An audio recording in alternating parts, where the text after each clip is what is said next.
Hello friends, welcome to this channel. जैसे कि हमने पिछले वीडियो में बैलेंस ऑफ पेमेंट में करंट अकाउंट के बारे में पढ़ा था, तो करंट अकाउंट में हमने उसमें estimation of balance of current account के बारे में पढ़ा था।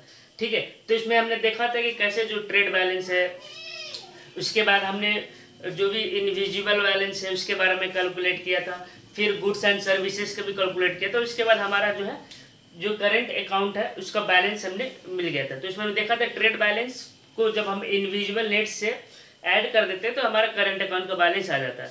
तो एक जो पार्ट होता है बैलेंस ऑफ पेमेंट का वो कंप्लीट हो गया था। तो इस वीडियो में हम देखेंगे जो सेकंड पार्ट है, जो कैपिटल अकाउंट है, उसके बारे में हम लोग पढ़ने की कोशिश करेंगे कि कैपिटल अकाउंट जानेंगे कि होता क्या है और इसके कौन कौन से कंपोनेंट्स है जो कैपिटल अकाउंट में आते हैं। इस पे क्या, इसमें भी जो एसेट्स है और लायबिलिटीज है देश का, वो बढ़ता है कि नहीं बढ़ता, इसके बारे में भी जानेंगे।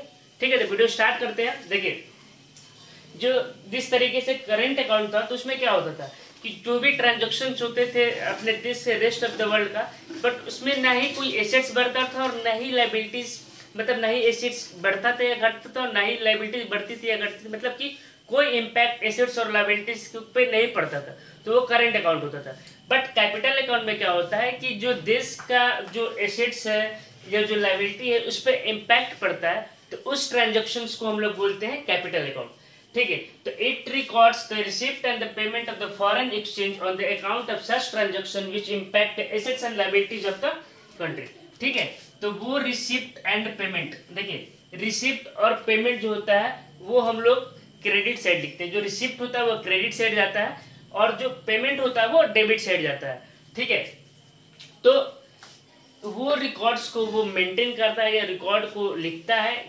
ठीक है, foreign exchange on such transaction which impact increase in the assets and the liabilities of the country in relation to the rest of the world। अब हम आगे समझेंगे कि कौन कौन सा वो एसेट्स, किस किस कारण से जो एसेट्स है और लायबिलिटीज है वो देश का बढ़ता है या घटता है, दोनों चीज के बारे में जानने की कोशिश करेंगे। तो एसेट्स पे इम्पैक्ट पड़ता है और लायबिलिटीज भी क्रिएट होती है, तो इस कारण से ये जो है इसको फ्यूचर में हम लोग क्लेम कर सकते हैं। ठीक है, मतलब कि अगर फ्यूचर में कुछ भी होता है तो हम इसको मतलब एज ए इंश्योरेंस की तरह भी, ठीक इंश्योर्ड है, मतलब वो समझ में आ रहा है आपको, मतलब कि वो फ्यूचर में क्लेम कर सकते हैं। कुछ अनसर्टेन हुआ तो हम वो जो पैसा जो किया हुआ है वो सारा मिल जाएगा, ऐसा होता है इसके केस में। बट जो करंट अकाउंट के केस में कोई भी फ्यूचर क्लेम नहीं होता है। इस बात को एज ए डिफरेंस की तरह आप यूज कीजिएगा। जब भी एग्जाम में लिखिएगा करंट अकाउंट और कैपिटल अकाउंट में भी अगर डिफरेंस आता है तो पहला डिफरेंस तो ये हो गया कि इसमें एसेट्स और लायबिलिटीज पे इम्पैक्ट पड़ता है, फ्यूचर क्लेम होता है, और उसमें कुछ नहीं होता है, एसेट्स और लायबिलिटीज पर कोई इम्पैक्ट नहीं पड़ता है और ना ही उसमें कोई फ्यूचर क्लेम होता है। ठीक है, और रिसिप्ट जो होता है वो क्रेडिट साइड होता है और पेमेंट जो है डेबिट साइड हम लिखते हैं कैपिटल अकाउंट के। ठीक है, तो जैसे यहाँ पर कैपिटल अकाउंट बनाया तो ये साइड क्या होगा, क्रेडिट साइड, और ये साइड डेबिट साइड। तो जो भी रिसिप्ट होगा हम इधर वाला साइड पे लिखेंगे और जो भी पेमेंट होगा हम इस साइड पे लिखेंगे। ठीक है, अब देखते हैं कंपोनेंट्स ऑफ कैपिटल अकाउंट। तो कैपिटल अकाउंट्स के दो कंपोनेंट्स है, एक होता है बोरिंग और एक होता है आपको फॉरेन इन्वेस्टमेंट। तो जो फॉरेन इन्वेस्टमेंट वाला जो पार्ट है, मैंने ऑलरेडी ये जो चैप्टर चालू होने से पहले जो मैंने एफडीआई एफपीआई के बारे में बताया था, तो उस समय में ये जो टॉपिक है जो जिससे इम्पैक्ट पड़ता है एसेट्स और लायबिलिटीज का, तो मैंने ये ऑलरेडी क्लियर कर चुका है आपके कंसेप्ट को। अगर आपने अभी तक वो वीडियो नहीं देखा है तो मैं इसको लिंक डिस्क्रिप्शन में डाल दूंगा, आप वहां पे जाके एफपीआई को पूरा डिटेल में मैंने वहां बताया हुआ है। ठीक है, बोर्ड्स के जैसे 12th में थोड़ा बहुत बस जानना है एफपीआई क्या होता है और एफडीआई क्या होता है, लेकिन मैंने इस पर एक अच्छे तरीके से वीडियो बनाया हुआ पूरा कि कितना परसेंट किसमें अलाउ है, किस सोर्सेज के थ्रू आता है, इसमें हर चीज में बताया हुआ है। तो मैं ये लिंक डिस्क्रिप्शन में डाल दूंगा। चलिए आते हैं टॉपिक पे।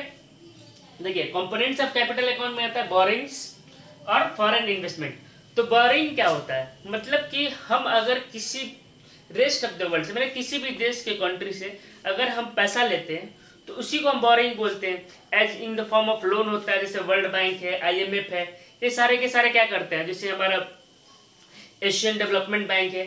ठीक है, तो वो सारे हमें मनी ग्रांट्स करते हैं। तो कुछ कुछ होते हैं जो लॉन्ग टर्म देते हैं, कुछ कुछ जो होते हैं शॉर्ट टर्म देते हैं। जैसे IMF जो है वो लॉन्ग टर्म ज़्यादा पेमेंट नहीं देता है, ठीक है, लेकिन वही वर्ल्ड बैंक है बहुत सारा दिन तक का टर्म के लिए देता है। ठीक है, तो देखिए तो बोरिंग में दो चीज है, एक एक्सटर्नल कमर्शियल बोरिंग है और एक एक्सटर्नल असिस्टेंस है। दोनों में थोड़ा हालांकि अंतर है। एक्सटर्नल कमर्शियल बोरिंग का मतलब होता है कि जब हम किसी देश के रेस्ट मतलब देश से पैसा ले रहे हैं तो इंटरनेशनल रेट ऑफ इंटरेस्ट पे वो चार्ज करेगा। मतलब जो भी इंटरेस्ट चार्ज होगा वो किस पे होगा, इंटरनेशनल मनी मार्केट पे जो इंटरेस्ट होगा उसके अकॉर्डिंग चार्ज किया जाता है।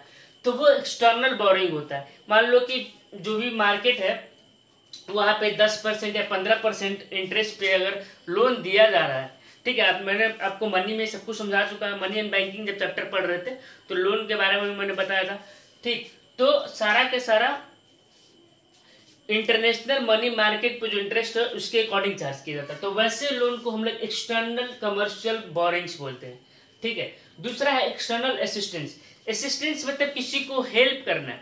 तो किसी को हेल्प कर रहे तो ऐसा नहीं है कि आप जो एक बार फिक्स चार्ज लगा दिए तो वही रहेगा। इसमें कंसेशनल रेट ऑफ इंटरेस्ट पे दिया जाता है। अब आप किसी को हेल्प करते हैं तो सोचते हैं उसका थोड़ा सा फेवर होगा, जिसको आप हेल्प कर रहे हैं तो उसको फेवर देते हैं। इसी तरीके से यहाँ पे भी है, एक्सटर्नल असिस्टेंस में यही होता है कि आपको कंसेशनल रेट पे मतलब थोड़ा सा रेट जो है वो डाउन रहेगा as compare to money market. International market जो है उससे डाउन रहता है। तो ये हालांकि थोड़ा हल्का सा डिफरेंस है, ठीक है। तो बोरिंग एज अवेलेबल है कंसेशनल आरओआई। आरओआई मतलब रेट ऑफ इंटरेस्ट, ठीक है। देखिए दूसरा है फॉरेन इन्वेस्टमेंट। तो फॉरेन इन्वेस्टमेंट में भी दो टाइप्स का होते हैं। अब आप लोन लीजिएगा, आप इसे रिलेट करिए आपकी एसेट्स बढ़ रहा है या लायबिलिटीज बढ़ रहा है। देखिए अब बोरिंग्स लेंगे क्या होगा, आपका लायबिलिटीज क्रिएट हो जाएगा। तो लायबिलिटी इंक्रीज और लायबिलिटीज पे इम्पैक्ट पड़ रहा है, इसलिए ये किसमें आता है, कैपिटल अकाउंट में। दूसरा फॉरेन डायरेक्ट इन्वेस्टमेंट। तो पोर्टफोलियो इन्वेस्टमेंट होता है। पोर्टफोलियो को हम एफएफआई बोलते हैं, फॉरेन इंस्टीट्यूशनल इन्वेस्टमेंट। उसी को हम लोग फिर बाद में एफपीआई बोलते हैं। मैं थोड़ा सा आपको समझा देता हूँ। एफपीआई का मतलब होता है कि जब भी कोई इन्वेस्टर बाहर से हमारे देश में इन्वेस्ट कर रहा है, ठीक है, उसका जो मेन मोटिव हो वो प्रॉफिट कमाना है, ना कि यहाँ के जो कंपनीज है उसके मैनेजमेंट में, उसके ऑनरशिप में पार्टिसिपेट करना है, ठीक है। तो इसका मेन इंटेंशन क्या है कि क्विक प्रॉफिट कमाना, not to be the part of the ownership of the company और टू बी द मैनेजमेंट, ठीक है। इसमें क्या है, फॉरेन इन्वेस्टमेंट डायरेक्ट इन्वेस्टमेंट में, और इसमें मैक्सिमम अप टू एक इंडिविजुअल और एक इन्वेस्टर जो है 10% तक का ही शेयर खरीद सकता है। इससे ज्यादा शेयर्स जो है वो पोर्टफोलियो इन्वेस्टमेंट के थ्रू इन्वेस्टमेंट नहीं कर सकता है किसी भी देश के कंपनी में, ठीक है। और एफडीआई क्या होता है, फॉरेन डायरेक्ट इन्वेस्टमेंट। इस इन्वेस्टमेंट से क्या होगा, जो भी इन्वेस्टर होगा वो वहां के देश के ऑनर्स मतलब जिस कंपनी में क्या है जहां पे भी किया रहा वहां के ऑनरशिप और मैनेजमेंट में पार्टिसिपेट करता है, ठीक है। उसके वो हर चीज देखेगा कि कैसा परफॉर्म कर रहा है नहीं कर रहा है। अगर ठीक है अगर प्रॉफिट भी हो रहा है नहीं हो रहा है उससे मतलब ये अपने इन्वेस्टमेंट हटाएगा नहीं। बट ये अगर लगता है कि इनको लॉस हो रहा है तो वो अपने इन्वेस्टमेंट को हटा के कहीं दूसरी जगह जहां पे प्रॉफिट मिल रहा है वो पैसा का सारा निकाल के वो, मान लो कि आप इंडिया के कोई कंपनी में किया हुआ है, इसका शेयर्स पहले बढ़ा हुआ था, वैल्यू बढ़ा हुआ था, फिर लगता है उस जो कंपनी है वो क्रैश हो गया, डाउन हो गया, तो जो एफपीआई वाले हैं वो अपना पैसा निकाल के, मान लो कोई अमेरिका का कोई कंपनी में बढ़ रहा है तो वहां पे जाके लगा देंगे, इन्वेस्टमेंट करेंगे, तो यहाँ के जो इकोनॉमी वो थोड़ा क्रैश हो जाएगा और डाउन होते जाएगा। बट एफडीआई के केस में ऐसा नहीं है, ठीक है। इसीलिए आप देख रहे होंगे अभी जो अफगानिस्तान में वॉर भी चल रहा है तो वहां पे इंडिया का अबाउट $3 मिलियन के आसपास, इससे भी ज्यादा, बहुत ज्यादा इन्वेस्टमेंट किया हुआ है एफडीआई में, क्योंकि वहां पे डैम्स बनाया हुआ है, वहां के जो पार्लियामेंट है वो बनाया हुआ है, इंडिया वो इन्वेस्टमेंट किया हुआ है, तो वो तो निकाल नहीं सकता है क्योंकि वहां पे तो युद्ध का माहौल है। वही अगर एफडीआई रहता तो वो क्या है, वहां सारा का सारा इन्वेस्टमेंट जो है वो विड्रॉ कर लेते, लेकिन वो एफडीआई है, ठीक है। मैंने आपको करंट से इसको रिलेट कर दिया ताकि आप इस तरीके से आप समझ जाए। और इसमें जो है ये अलग अलग रूट से है, मैंने आपको लिंक में डाल दूंगा डिस्क्रिप्शन में, आप उसको अच्छे तरीके से देखिएगा, पूरा एफपीआई और एफडीआई का कंसेप्ट क्लियर हो जाएगा। आइए थर्ड देखते हैं कि ये दोनों के अलावा हमारे पास 3 और कंपोनेंट्स हैं जो कैपिटल अकाउंट के अंदर आते हैं, ठीक है। एक होता है एनआरआई डिपॉजिट्स, ठीक है। एनआरआई लोग क्या होते हैं, तो नॉन रेसिडेंट ऑफ इंडिया, ठीक है।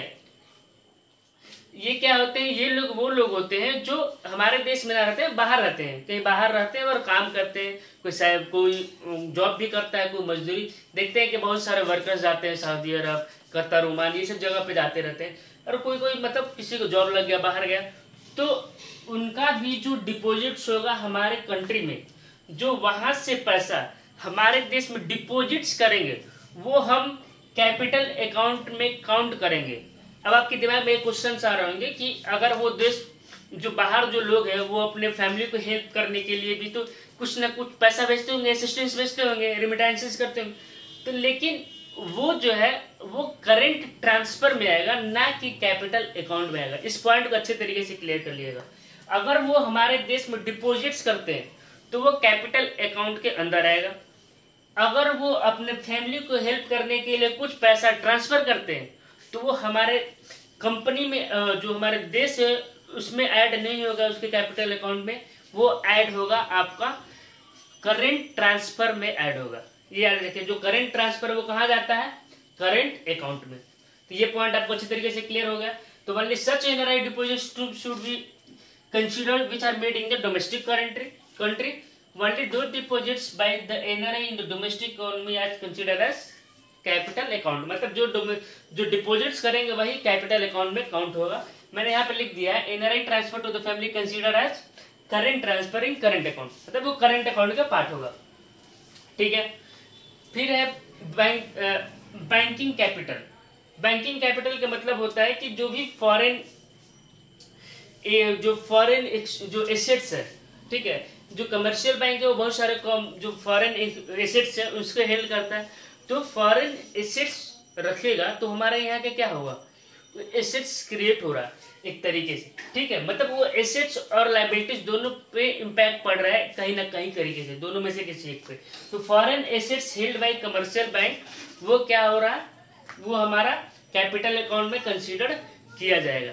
ठीक है, तो कोई फॉरेन एसेट्स क्या होगा, जो भी सिक्योरिटीज मार्केट, जो भी सिक्योरिटीज होते हैं उसको हम लोग बोलते हैं सिक्योरिटी में। मैंने बताया वो आपको कि इक्विटी हो गया, प्रेफरेंस हो गया, ये सब सारा डिवेंचर्स, ये सारा ये फॉरेन एसेट्स के अंदर आते हैं।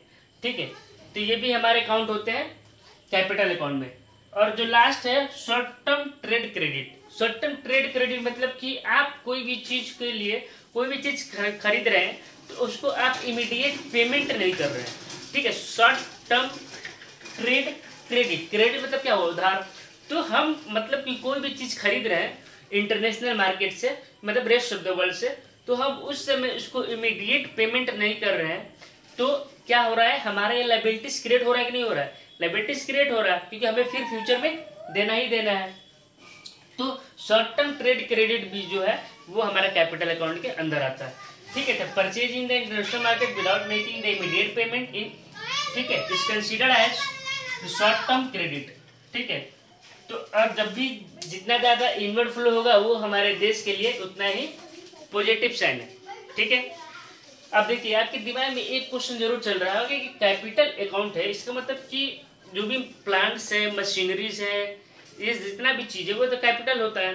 ठीक है, क्या ये प्लांट्स मशीनरी को कंसीडर किया जाएगा ये कैपिटल अकाउंट में? जी नहीं, ये कैपिटल अकाउंट में यही सब ट्रांजेक्शन्स को जो इम्पैक्ट करता है, बोरोइंग्स, आपका एफडीआई, एफपीआई, जो आपका बैंक का जो फॉरेन जो कैपिटल्स है, फिर शॉर्ट टर्म क्रेडिट्स है, ये एनआरआई डिपो, ये सब चीज काउंट करता है, ना कि हमारा जो परचेज करते हैं जो मशीनरीज या जो भी चीज बिल्डिंग्स, वो सब इसमें काउंट नहीं करते हैं। होप कि आपको समझ में आ रहा होगा। अगर आपको वीडियो समझ में आता है तो आप अपने लोगों, अब जो भी फ्रेंड्स हैं उनके साथ शेयर करिए, ताकि देखिए ये सारा का सारा चीज ना ये एक अच्छा तरीके से समरी बनाया हुआ है। आप इसको भी पढ़ लीजिएगा तो आप बोर्ड्स के एग्जाम में अच्छा मार्क्स कर सकते हैं। आप इसको अगर आप इस वीडियो से पढ़ते हैं तो आपको अगर एनालाइज करना है कि मैं इस पढ़ के कितना एंजॉय कर सकता हूँ, तो आप प्रैक्टिस करिए, उससे आपको पता चल जाएगा कि आपका कंसेप्ट वीडियो देख के कितना बिल्डअप हो रहा है। ठीक है, होप कि आपको ये पसंद आ रहा है। अगर पसंद है तो शेयर करें। इस वीडियो में बस इतना ही। Thank you so much.